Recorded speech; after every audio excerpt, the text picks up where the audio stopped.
무지 이야기. 2015년 8월 남아공에서 만난 장애아동이 있었습니다. 이 아이는 근육 디스트로피로 힘겨운 삶을 보내고 있었는데 나와 알게 된 후로는 정기적으로 만나 물리치료로 도움을 주게 되었습니다.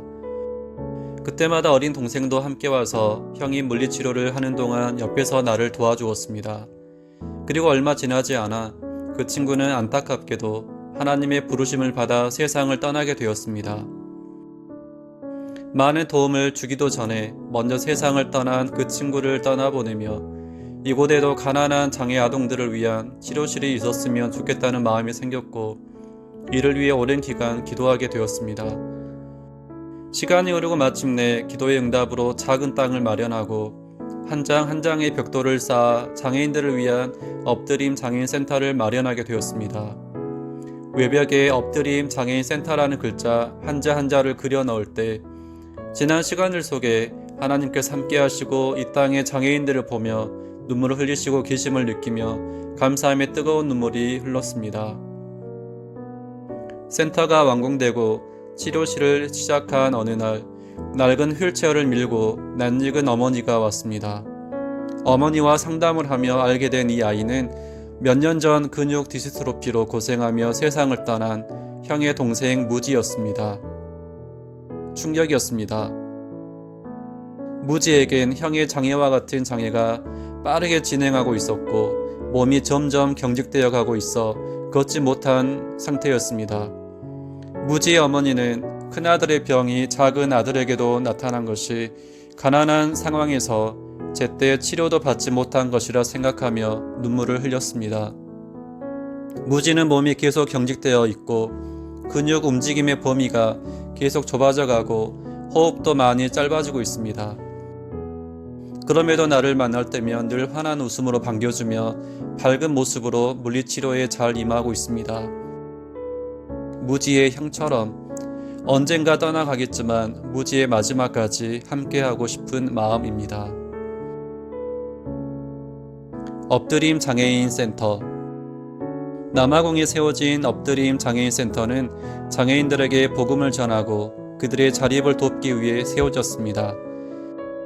토요일엔 아이들을 대상으로 하는 블리스빌 어린이 교회가 열려 아이들과 함께 예배드리며 예수님의 사랑을 전하고 있고 주일에는 농아인들을 위한 블리스빌 농아교회로 운영하고 있어 함께 예배드리며 소그룹으로 모여 성경을 공부하고 제자 훈련으로 양육하고 있습니다. 그리고 주중에는 센터 주위의 초등학생을 대상으로 방과 후 학교가 진행되며 장애 아동들을 위한 물리치료실로도 사용하고 있습니다. 수두증을 갖고 태어난 레아 베치는 한 번도 앉아보질 못한 장애 아동입니다. 그런데 센터에서 6개월 동안 기도하며 치료를 받게 되었고 처음으로 목을 가누고 앉았을 때 어머니께서 많이 기뻐하며 감사해 하셨습니다.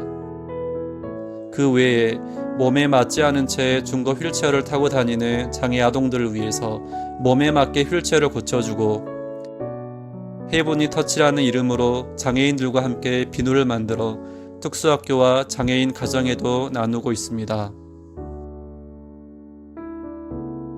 이웃나라 에스와티니 단기선교. 남아공 프레토리아에서 차로 5시간 정도의 거리에 위치한 이웃나라 에스와티니에 2017년에 블리스빌 농아교회 성도들과 함께 단기선교를 갔습니다. 그때 몇 명의 농아 학생을 만났고 그들로부터 교회에 가고 싶다는 말을 듣게 되었습니다. 하나님께서 농아교회가 없는 에스와티니 땅에도 농아교회를 세우라는 마음을 갖게 하셨고 그 후로 에스와티니의 블리스빌 성경학교를 시작하게 되었습니다. 그렇게 3년 동안 진행된 성경학교를 통해 올해 초 에스와티니의 3번째 블리스빌 농아교회를 개척하게 되었습니다. 남아공의 코로나 상황. 갑자기 전 세계를 뒤덮고 있는 코로나가 아프리카 땅의 가난한 이들에게도 닥쳐왔습니다. 코로나를 막기 위해 남아공의 모든 경제 활동은 중단되었고 당장 한 끼도 구하기 어렵게 되자 이젠 코로나보다 굶주림과의 싸움이 앞서게 되었습니다. 코로나로 인해 이곳의 사역 방향은 이들에게 먹거리와 의료품을 나누어 주는 것을 중심으로 전환하고 있습니다. 그리고 말씀에 목말라 있는 농아교회는 실내가 아닌 야외에서 그늘막을 치고 지역별 소그룹으로 진행하고 있고, 장애아동 치료는 그들의 집 마당에서 진행하고 있습니다. 새롭게 바뀌어가는 상황들을 통해 더욱더 사역의 본질을 생각하고 마음의 중심을 잡아가는 계기가 되어가고 있습니다. 코로나 상황 가운데서도 하나님의 섭리가 이 땅에 이루어질 때 장애로 고통받는 이들에게 더 좋은 환경 속에서 하나님께 영광 돌려지는 날이 돌아오길 기도합니다.